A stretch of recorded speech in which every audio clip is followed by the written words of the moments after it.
आप कभी एक्टिंग करना चाहेंगी?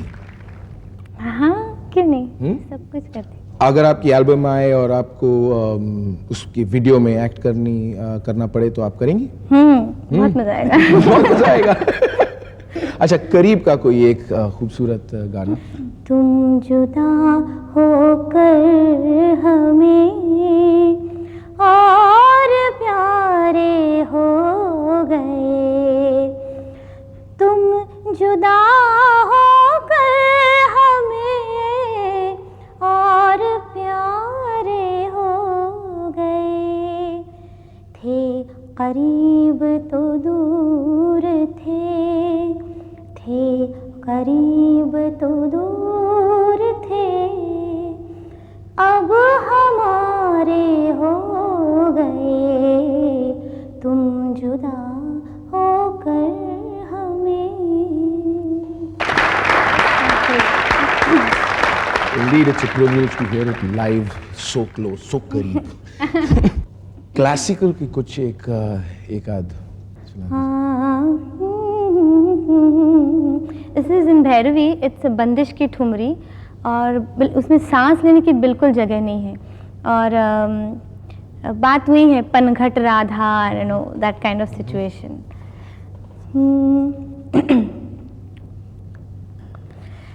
पनघट पे जल भरन री, मैं कैसे जाऊं पनघट पे जल भरन री, मैं कैसे जाऊं, दयारी दया मगरों के कारो कन्हाई, पकड़त मोरी कलाई, खींचत अपनी उर डारत घरे बाई, ले तलाज शर्म बीच डगर, अब मैं तो हारी हारी पनघट पे जल भरन री, मैं कैसे जाऊं। सही कहा आपने जब आपने कहा कि सांस लेने की बिल्कुल फुर्सत नहीं। दोस्तों, आवाज की दुनिया से जरा अलग होते हुए लेकिन फिर भी क्रिएटिव की तरफ ही ध्यान है हमारा आज।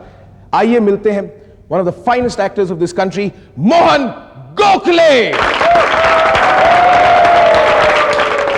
मोहन, वेलकम। आइए। थैंक्स। ना मुझे ये कंसंट्रेशन रखना होगा कि जब भी मैं आपको मोहन कहूं मैं खुद आंसर ना दूं। Mohan, why acting? पर क्यों नहीं? ये सवाल आप मुझे 23-25 सालों के बाद पूछ रहे हो मोहन। हाँ। मैं तो एक्टिंग करने की बात तय करके आया मुंबई। कहाँ से? मैं पुणे से हूँ। मेरी शिक्षा तालीम वहीं हुई। स्कूल कॉलेज में नाटकों में काम करता था। तो चाह तब से थी? जी, और बात तय थी क्योंकि दूसरा कुछ आता नहीं था खास। मतलब मैं ना प्रोफेसर बन सकता था, ना किसी IAS ऑफिसर बनने की मेरी ख्वाहिश नहीं थी, ना बैंक में मुझे कोई लेने वाला नहीं था क्योंकि गणित मेरा भयंकर था। और नाटकों में मुझे प्राइजेस मिलते गए, मेरी थोड़ी बहुत सराहना होती गई और मैंने तय कर लिया। अंग्रेजी में कहावत है ना, या कहते हैं कि life imitates art, art imitates. Does life imitate art और does art imitate life? Both ways. अगर लाइफ जिंदगी अच्छी है तो मैं कहूंगा कि इट इमिटेट्स आर्ट। अगर बुरी है, मतलब खून खराबा, वो अगर किसी की जिंदगी का महत्वपूर्ण अंग है तो मैं नहीं समझूंगा कि ये आर्ट से इंस्पायर्ड है, क्योंकि मैं ये समझता नहीं हूं कि कोई भी फॉर्म ऑफ आर्ट, चाहे वो सिनेमा हो, नाटक हो, पेंटिंग हो, म्यूजिक हो, वो लाइफ पे बुरा असर करती है। अगर असर होता है तो अच्छा ही होता है। जब लोग बैन करते हैं, नाटक बैन करते हैं, फिल्म बैन करते हैं, उस पर आपकी क्या व्यूज है? ये तो एक राजकीय सवाल हुआ। बुरा है, ऐसा नहीं होना चाहिए। मुझे लगता है सिनेमा या नाटक अगर अच्छा नहीं है, खराब है, तो लोग जाएंगे नहीं, क्योंकि उस चीज़ के लिए पैसा पड़ता है और आजकल पैसा आसानी से मिलता नहीं है। तो एक मिडिल क्लास, मध्यम वर्गीय आदमी जब नाटक या सिनेमा देखने अपने फैमिली के साथ जाता है तो वो ये सोच के जाता है कि ये मैं इतने पैसे खर्च कर रहा हूँ तो मुझे आनंद मिलना चाहिए। अगर उसे पता चल गया कि ये चीज़ अच्छी नहीं है, उसने सुना होगा, देखा होगा, तो वो जाएगा नहीं।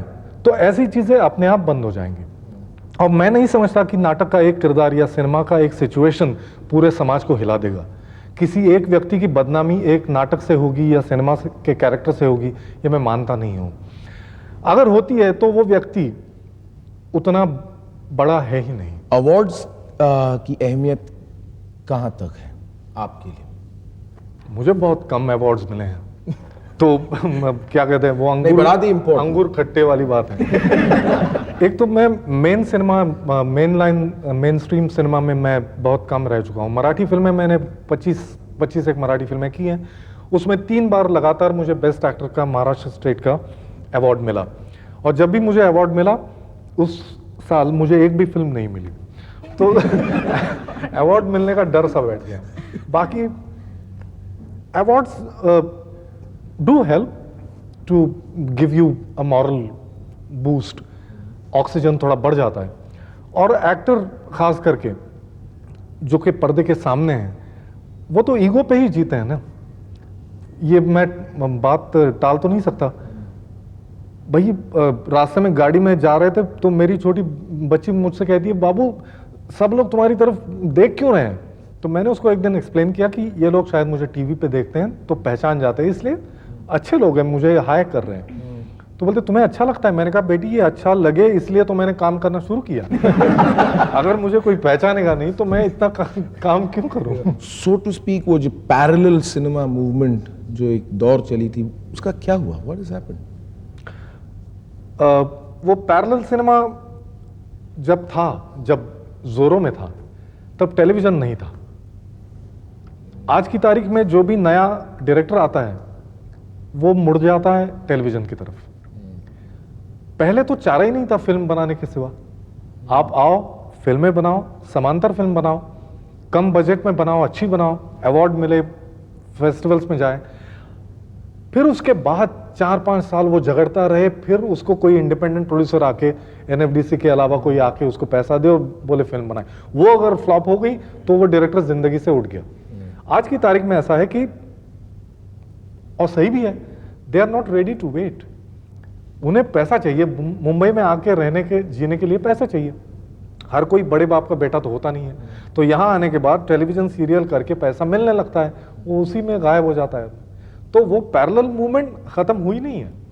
आज आप ईस्ट इंडिया साइड में जाओ, उड़िया फिल्में बनती हैं, अच्छी फिल्में बनती हैं। साउथ में, मलयालम में, तेलुगु, तमिल, कन्नड़ा में फिल्में बनती हैं, 2-4 मराठी में भी बनती है। हिंदी का पैरेलल सिनेमा मेरे हिसाब से खत्म होता चला है। खैर मोहन, संजीवनी, आप लोगों से मिलकर बातें करके आपकी सुरीली आवाज का जादू हम पर जो छाया है, it take us a while to get over.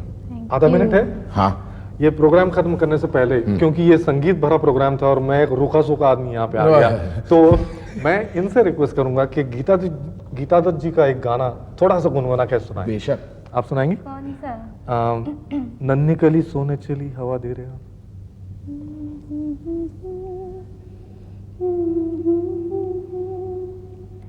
हवा धीरे आना, नींद भरे पंख लिए sorry, sing again.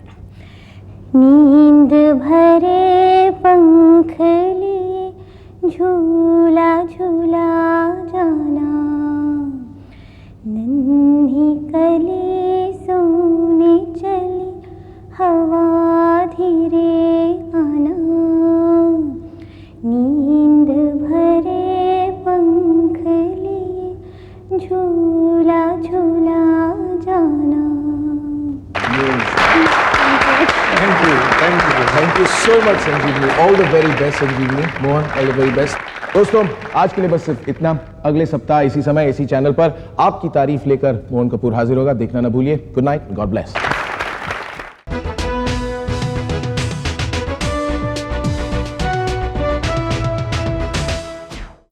अगला एपिसोड जरूर देखिए और अपनी राय हमें जरूर दीजिए।